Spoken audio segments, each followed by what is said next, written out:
मित्रांनो, आजच्या या व्हिडिओमध्ये आपण भारताचे द्वाररक्षक गुज्जर प्रतिहार या वंशाचा राजकीय आणि सांस्कृतिक इतिहास याविषयी माहिती पाहणार आहोत।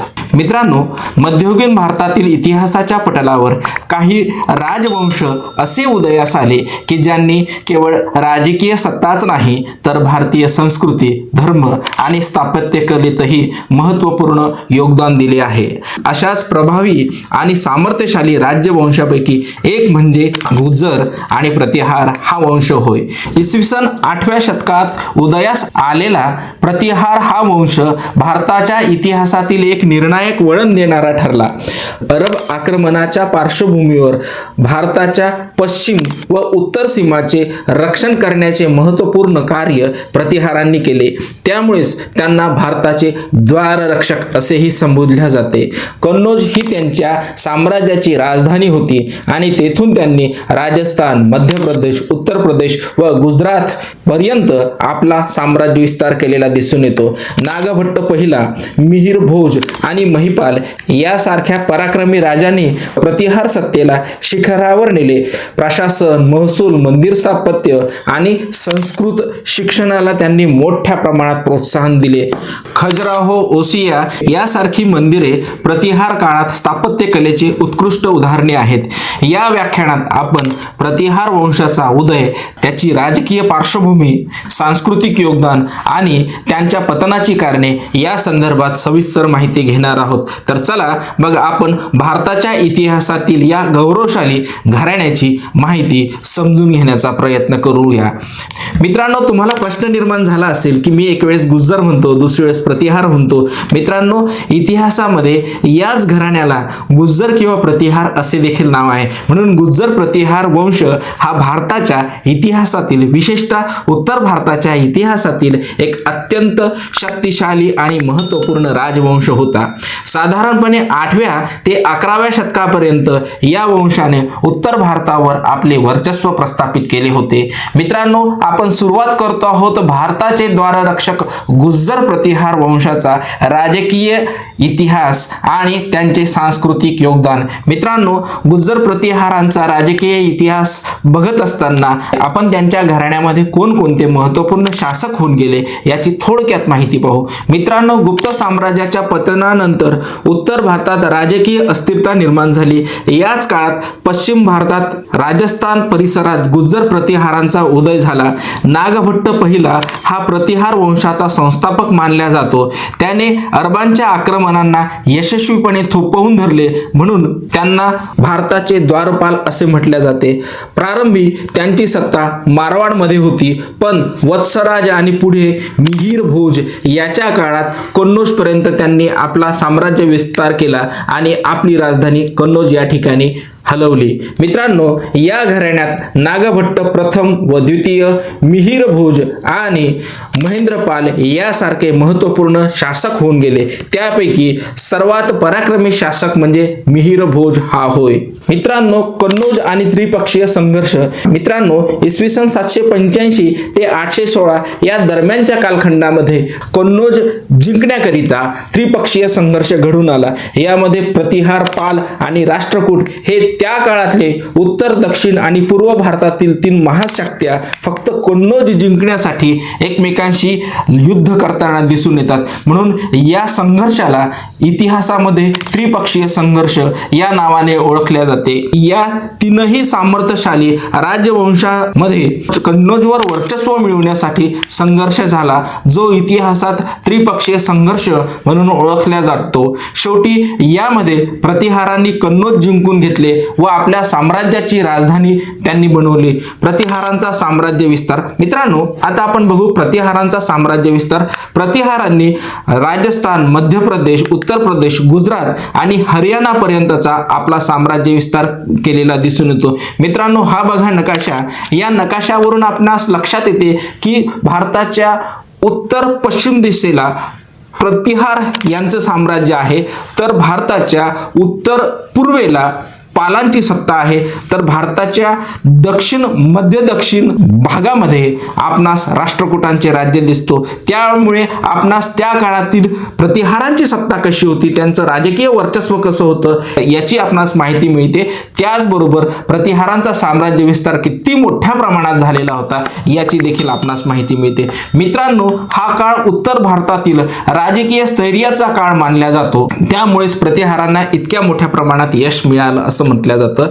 त्याचबरोबर मित्रांनो, प्रतिहार राजांनी इस्लामी आक्रमणापासून भारताचे प्रदीर्घ काळ संरक्षण केले. साधारणपणे प्रतिहारांचा जो काही कालखंड मानला जातो हा इसवी सन 7वे शतक ते इसवी सन 11व्या शतकाच्या उत्तरार्धापर्यंत भारताच्या उत्तर पश्चिम सीमेचं म्हणजेच आजच्या वायव्य सीमेचं जर काय संरक्षण इस्लामी आक्रमणापासून जर का कोणी केलं असेल तर ते ह्या प्रतिहारांनीच. मित्रांनो, आपणास माहिती आहे की भारताला नैसर्गिक सीमा प्राप्त आहे आणि त्या अनुषंगाने भारताच्या उत्तर पूर्वेला हिमालय आहे, भारताच्या पूर्वेला बंगालचा उपसागर आहे, भारताच्या दक्षिणेला हिंद महासागर आहे आणि भारताच्या पश्चिमेला मित्रांनो आपणास माहिती आहे अरबी समुद्र आहे. त्यामुळे भारताच्या नकाशाचा जर का आपण विचार केला तर आपली एकच दिशा जी होती ही असुरक्षित होती, ती म्हणजे भारताची वायव्य सीमा. आणि याच वायव्य सीमेवर प्रतिहारांनी इस्लामी आक्रमण थांबवून ठेवलेलं आहे. मित्रांनो, आता आपण प्रतिहारांचे सांस्कृतिक योगदान काय होते या संदर्भात माहिती पाहू. प्रतिहारांचा काळ केवळ युद्ध आणि विजयाचा नव्हता, तर कला, साहित्य आणि स्थापत्यशास्त्राच्या प्रगतीचा काळ म्हणून ओळखला जातो. म्हणूनच या काळाला स्थापत्य क्षेत्रातील सुवर्ण काळ असे म्हटले जाते. मित्रांनो, या काळात विकसित झालेल्या शैलीला मारू गुज्जर शैली असे म्हटले जाते. प्रतिहारांनी उत्तर भारतीय मंदिरे स्थापत्य शैलीत मोलाची भर घातली आहे. प्रतिहार काळामध्ये उत्तर भारतीय नागर स्थापत्य शैलीचा विकास झाला. उदाहरणार्थ ओसियाचे मंदिर जे की राजस्थान या ठिकाणी आहे. त्याचबरोबर जगप्रसिद्ध जी खजुराहोची मंदिरे आज उपलब्ध आहेत.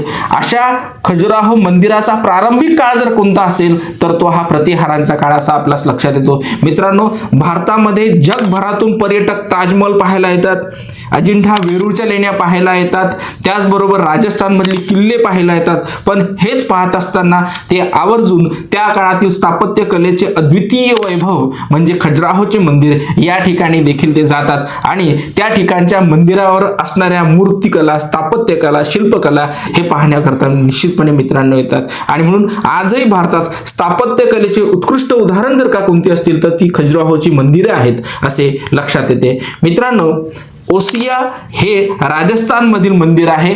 आभानेरी आणि ग्वाल्हेरचा किल्ला याच काळात बनवल्या गेलेले आहे. हे वास्तव कलेचे उत्तम असे उदाहरण आहे. मित्रांनो, या शैलीचे वैशिष्ट्य म्हणजे ही मंदिरे उंच चौथऱ्यावर म्हणजेच उंच पायावर उभारलेली असतात. नक्षीदार खांब त्यांना असतात. मंदिरांच्या भिंतीवर कोरलेल्या पौराणिक दृश्य ही त्या शैलीचे वैशिष्ट्य आहे. मित्रांनो, प्रतिहार राजे हे प्रामुख्याने विष्णू म्हणजेच वराहाचा अवतार आणि शिवाचे भक्त होते. त्यामुळे या काळात विष्णू आणि शिवाची मोठ्या प्रमाणात भव्य मंदिरे उभारल्या गेलेली दिसून येतात.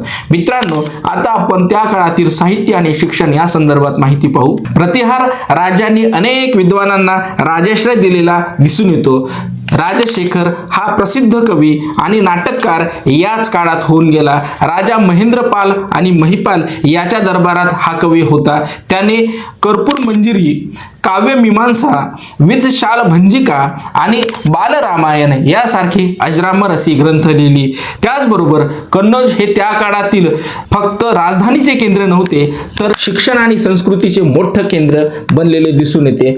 मित्रांनो, प्रतिहार हे राजे जरी हिंदू धर्माचे कट्टर अनुयायी असले तरी त्यांनी बौद्ध आणि जैन धर्माला संरक्षण दिलेले दिसून येते. मिहिर भोजाने आदिवराह ही पदवी धारण केली होती, ज्यावरून आपणास त्याच्या धार्मिक श्रद्धेची कल्पना येते. प्रतिहार हे मुख्यतः हिंदू धर्माचे समर्थक होते. शिव आणि विष्णूचे उपासक होते. संस्कृत भाषा व शिक्षणाला त्यांनी मोठ्या प्रमाणात प्रोत्साहन दिले. ब्राह्मणांसाठी त्यांनी मोठ्या प्रमाणात दान धर्म दिले. पण त्याचबरोबर बौद्ध आणि जैन धर्मालाही त्यांनी काही प्रमाणात संरक्षण दिलेले दिसून येतात.